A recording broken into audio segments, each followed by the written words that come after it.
সর্বপ্রথম বিপ্লবের যে স্পিরিট সেখানে কুঠারাঘাত করেছে এই ছাত্ররাই। দুর্ভাগ্যজনক এই এনসিপির যারা এখন নেতা বা সরকারে যারা যারা ক্যাবিনেটে আছে, খুবই দুর্ভাগ্যজনক তারা করেছে এটি। আমাদের যে 36 জুলাই তথা লাল বসন্ত প্রায় 1 বছর হতে চললো, যে জুলাই আমাদের চোখের সামনে ঘটেছে, আমাদের ছোট্ট ছোট্ট বাচ্চারা পর্যন্ত, আমাদের ছোট ভাই বোনেরা, ছাত্র ছাত্রীরা, ছাত্র জনতা নজিরবিহীন যে গণ অভ্যুত্থান করেছে, যে সর্বোচ্চ তাদের স্যাক্রিফাইস করেছে, এটা আমাদের চোখের সামনে দেখা। এবং প্রবাসে অবস্থান করেও একজন বিশ্ববিদ্যালয়ের শিক্ষক হিসেবে জাপানে থাকাকালীন তখন সরাসরি এই আন্দোলনের সাথে সমর্থন এবং সম্পৃক্ত থাকার সুযোগ আমার হয়েছিল।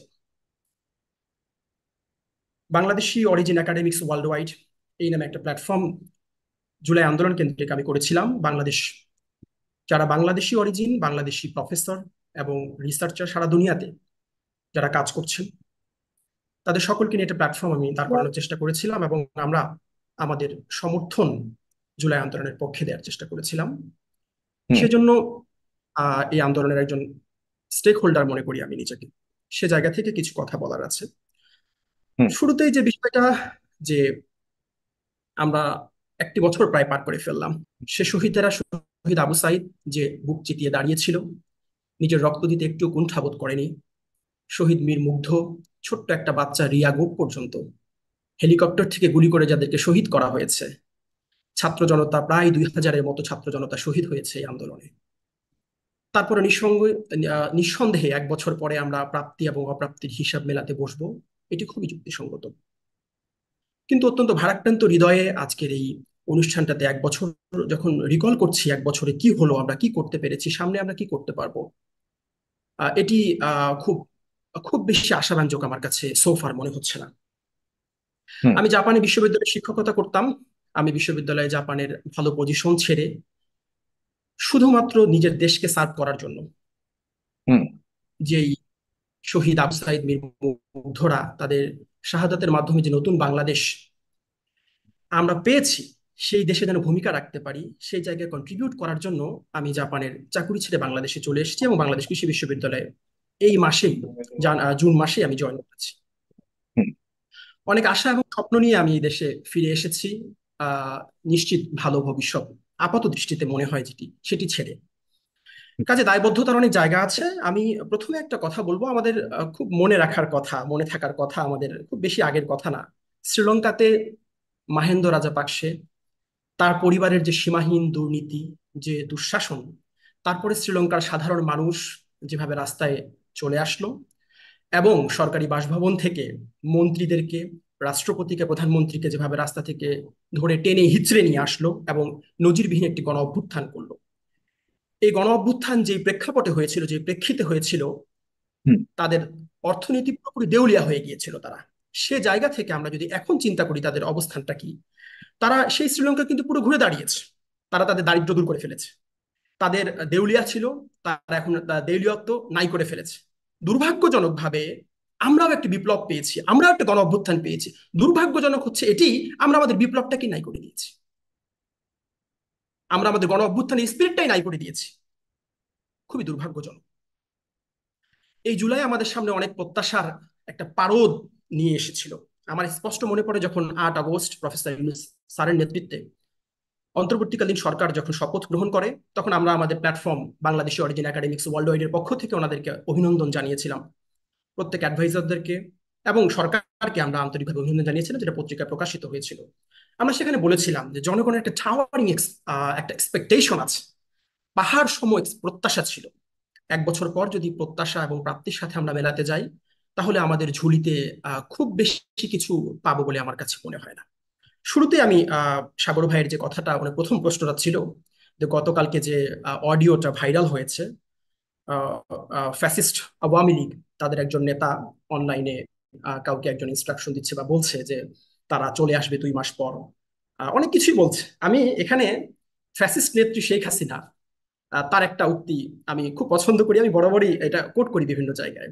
উনি একটা কথা বলতো, যখন আপনাদের মনে থাকার কথা, যখন বাংলাদেশের গণতন্ত্র এবং মানবাধিকারের পক্ষে আহ গত যে নির্বাচনটা 2024 সালের 7 জানুয়ারি হয়েছিল, ডামি নির্বাচন, তার আগে যখন পশ্চিমারা খুব ব্যাপক দৌড়ঝাঁপ করেছিল বাংলাদেশে একটি যেন ফ্রি ফেয়ার এবং ক্রেডিবল এবং ইনক্লুসিভ ইলেকশন হয়, সেটার প্রেক্ষাপটে তখন একজন সাংবাদিক প্রশ্ন করেছিল শেখ হাসিনাকে যে তারা কি পারবে নাকি যে আওয়ামী লীগকে টলাতে পারবে কিনা, তত্ত্বাবধায়ক সরকারের অধীনে নির্বাচন দিতে পারবে কিনা। তো শেখ হাসিনা সেই কথাগুলো শুনে একটা মন্তব্য করেছিল যে এত ভাত দুধ দিয়ে খায় না। আমি কথাটা পছন্দ করেছি। তো আওয়ামী লীগের যে নেতা ওই অডিও ক্লিপটিতে বলেছেন তারা 2 মাস পর চলে আসবে, 50 ফিট নিচ থেকে পুলিশ এবং আর্মিকে তুলে নিয়ে আসবে, তাদের বিচার করবে এবং ছাত্র জনতার বিচার করবে। আমি ওই একই উক্তি, ফার্স্ট শেখ হাসিনা সে উক্তিটাই করি, এত ভাত দুধ দিয়ে খায় না। সুতরাং তারা অনেক কিছুই মনে করছে, হ্যান কারুঙ্গা ত্যান কারুঙ্গা অনেক কিছুই তারা ধারণা করছে, বলছে। এগুলো হচ্ছে ফাঁকা বলি, এগুলো কগনিজেন্সে নেয়ার আমি একটুও পক্ষপাতিত্ব, আমি এটা মনেই করি না, যেটা অসম্ভব।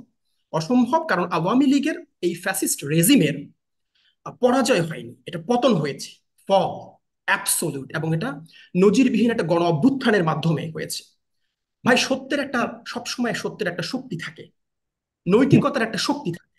আপনি অন্যায় করে টিকে থাকতে পারবেন একটা সময় পর্যন্ত, কিন্তু আপনি যখন ডাউনফল হয়ে যাবে, আপনি যখন পতন ঘটবে, এবং সেখানে যখন পতন ঘটার পরে একটা নতুন শক্তি যখন আসবে, এই শক্তিকে ফেলে দিয়ে আপনি আবার প্রতিবিপ্লব করে ফেলবেন এইভাবে, এটা আকাশ কুসুম কল্পনা। কাজে আওয়ামী লীগের যারা রাজনৈতিক রেটরিক কথাবার্তা এগুলো অনেকেই বলে, শেখ হাসিনা প্রতিদিন বলতেছে নতুন নতুন, বাট আমি এটাকে একেবারেই আমার কগনিজেন্সে নিতে চাই না। যদি বলেন কেন নিতে চাই না, তার পিছনে এটা আনাদার ডিসকাশন, অনেক বিস্তারিত আলোচনা করা যাবে, আমি সেদিকে যেতে চাই না। কাজে ওইটা নিয়ে আমি কথা বলতে রাজি নই, বরং তাদেরকে এই স্পেসগুলো দিতেই রাজি নই। এরপর প্রথম যে বিষয়টা আমার আসবে, যে 8 আগস্ট যখন সরকার প্রথম ক্ষমতা গ্রহণ করলো, দুর্ভাগ্যজনকভাবে এটাই সত্য, সরকার একের পর এক, একের পর এমন কর্মকাণ্ড করেছে এবং করে চলেছে, যেটা হুম, ক্ষেত্র বিশেষে আমার কাছে মাঝে মাঝে মনে হতো যে আচ্ছা, একটা সরকার নিজেদেরকে এত ইনকম্পিটেন্ট মানে প্রমাণ করার জন্য এত ব্যস্ত থাকে কিভাবে। আমরা হুম, মানলাম সরকার সংশ্লিষ্ট অনেকেই আছে যারা এই ধরনের শাসনের সাথে সম্পৃক্ত ছিলেন না, এই ধরনের কর্মকাণ্ডের সাথে সম্পৃক্ত ছিলেন না, কিন্তু ওনারা তো একটা গণ অভ্যুত্থানের পর মানুষের পাহাড় সম প্রত্যাশার প্রেক্ষিতে একটা রক্তের উপর দাঁড়িয়ে ওনার সরকার ক্ষমতা গ্রহণ করেছেন। এবং ছাত্র জনতার গণ অভ্যুত্থান ছিল, এটি একক কোনো ছাত্র সংগঠন, একক কোনো গোষ্ঠী, একক কোনো এন্টিটির এটা আন্দোলন ছিল না। এটা আমাদের প্রথম থেকে মনে মনে রাখা দরকার। এটা শুধুমাত্র ছাত্রদের অথবা গণ হুম, আন্দোলন, অথবা যারা এখন এনসিপি গঠন করেছে, অথবা অন্যান্য, এটা এককভাবে কারো ছিল না ভাই। এটা একটা গণ অভ্যুত্থান ছিল, যেখানে 71-এর যুদ্ধ যেরকম গণযুদ্ধ ছিল, ঠিক সেভাবে এটি একটি গণ অভ্যুত্থান ছিল, যেখানে বাংলাদেশের কৃষক, শ্রমিক, ছাত্র জনতা, সকল ধরনের রাজনৈতিক দল যারা ফ্যাসিবাদ বিরোধী ছিল, জি, তারা সকলে সমানভাবে অংশগ্রহণ করেছে। এখানকার স্টেক হোল্ডার যেরকম বাংলাদেশ জাতীয়তাবাদী দল বিএনপি, স্টেক হোল্ডার যেরকম বাংলাদেশ জামায়াত ইসলামী, ছাত্ররা তো নিঃসন্দেহে তাদের নেতৃত্ব গ্রহণ করেই সকল বাংলাদেশের গণতন্ত্রের পক্ষের শক্তিগুলো এই ফ্যাসিস্ট বিরোধী আন্দোলনে সম্পৃক্ত হয়েছিল, এবং তারা তাদের সর্বোচ্চটা বিলিয়ে দিয়েছিল। সর্বপ্রথম এই বিপ্লব ক্ষতিগ্রস্ত হয়েছিল আমি মনে করি যখন, জি আপনি কি কিছু বলছেন সাগর ভাই? শেষ করতে হবে, জি বলুন। শেষ করতে হবে আপনার, আপনি চমৎকার বলেছেন। এখন জি যে বিপ্লবে যারা অংশগ্রহণকারী তাদের এখন জি দেখা জি যাচ্ছে যে জি, তারা জি। তারা এখন আর একসাথে নেই, এবং এই আমি আমি তাড়াতাড়ি একসাথে শেষ না থাকার সুযোগেই অনেকে জি। মনে করছে যে হুম, তো একে তো সরকার নিজেদেরকে ইনকম্পিটেন্ট ধাপে ধাপে পূরণ করেছে। তারা যে ম্যান্ডেট নিয়ে ক্ষমতা এসেছে, নজিরবিহীন ম্যান্ডেট বাংলাদেশের ইতিহাসে। এবং এই তাদের মূলত 3টি কাজ ছিল, আমরা সবসময় এটা নিয়ে আলোচনা করি, আমরা বলি একটা হচ্ছে বিচার, ফ্যাসিস্টদের বিচার করা, ট্রায়াল, একটা রিফর্ম তথা সংস্কার, যেটা মানুষের প্রত্যাশা ছিল অনেক বেশি, এবং সর্বোপরি জাতীয় নির্বাচন, স্থানীয় নির্বাচন নয়, নিঃসন্দেহে জাতীয় নির্বাচন তারা করবে, এবং একটা সেফ এক্সিটের মাধ্যমে সরকার জনগণের নির্বাচিত প্রতিনিধির হাতে ক্ষমতা হস্তান্তর করে চলে যাবে, এটি প্রত্যাশিত ছিল। তো হুম, এই 3টি প্যারামিটারে আমরা যদি সরকারের ভূমিকা দেখি, এবং সামগ্রিকভাবে যারা ছাত্ররা এই বিপ্লবের অন্যতম স্টেক হোল্ডার নিঃসন্দেহে, এবং তারা এনসিপি একটি পার্টিও গঠন করেছে, আমি নিঃসন্দেহে বিশ্বাস করেন সাগর ভাই, আমি একজন একাডেমিশিয়ান হিসেবে, একজন রাজনৈতিক সচেতন ব্যক্তি হিসেবে এবং সাবেক রাজনৈতিক কর্মী হিসেবে আমি হুম, নিঃসন্দেহে এটি প্রথম থেকেই চেয়েছিলাম যে ছাত্ররা তারা একটা রাজনৈতিক দল করুক এবং তারা সফল হোক, তারা হুম, নিঃসন্দেহে সফল হোক, তারা ভালো একটা জায়গায় নিজেদেরকে দাঁড় করাক, এবং হুম, সবাই সবাইকে কনফিডেন্সে নেক, যতগুলো স্টেক হোল্ডার ছিল প্রত্যেককে প্রত্যেককে আস্থায় নেক, হুম। এটি সবচেয়ে প্রয়োজনীয় ছিল এই ফ্যাসিস্ট পরবর্তী এই সময়ে, অ্যাটলিস্ট বাংলাদেশে 2টা বা 3টা টার্ম এটি প্রয়োজন ছিল। সেটি সর্বপ্রথম বিপ্লবের যে স্পিরিট সেখানে কুঠারাঘাত করেছে এই ছাত্ররাই, দুর্ভাগ্যজনক। এই এনসিপির যারা এখন নেতা বা সরকারে যারা যারা ক্যাবিনেটে আছে, খুবই দুর্ভাগ্যজনক তারা করেছে এটি। এবং পরবর্তীতে একে অন্যের যে অবিশ্বাস তৈরি হয়েছে, একে অপরকে কনফিডেন্সে নিতে পারার যে কনসিকুয়েন্স তৈরি হয়েছে, এই জন্য আজকে একটা খুব একটা খারাপ অবস্থায় আছি। আমার আমার কাছে মনে হচ্ছে যে আমরা খুব বেশি সুখকর অবস্থায় নেই, যদিও সরকারের নিঃসন্দেহে অনেক অর্জন আছে, এটি আমি অস্বীকার করবো না। অর্থনীতির ক্ষেত্রে স্টেবল একটা ইকোনমি এখন দাঁড়িয়েছে। আমাদের মশিউর রহমান বলছিলেন যে $31 বিলিয়ন আমাদের রিজার্ভ হয়েছে, which is very good, definitely অনেক ভালো ভালো প্যারামিটার আছে। কিন্তু নিঃসন্দেহে আমাদের একাডেমিক ডিসকাশনও করতে হবে যে সরকারের ভূমিকা অবদান কতটুকু। তো ওকে। এই বিষয়গুলো আমি মনে করি যে ম্যান্ডেট গুলোতে যথেষ্ট পরিমাণে সরকার সফল হতে পারছে না।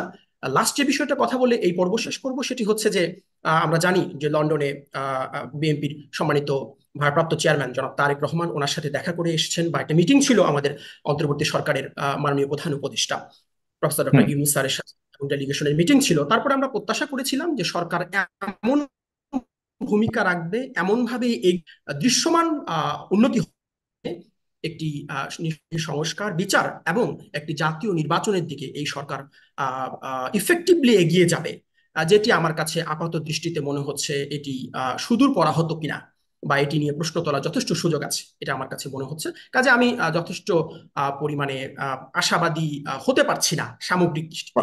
তবে আমি আপনার বিশ্বাস করি যে অসন্তুষ্টির যথেষ্ট জি, আপনিও অসন্তুষ্ট যথেষ্ট আপনার বক্তব্য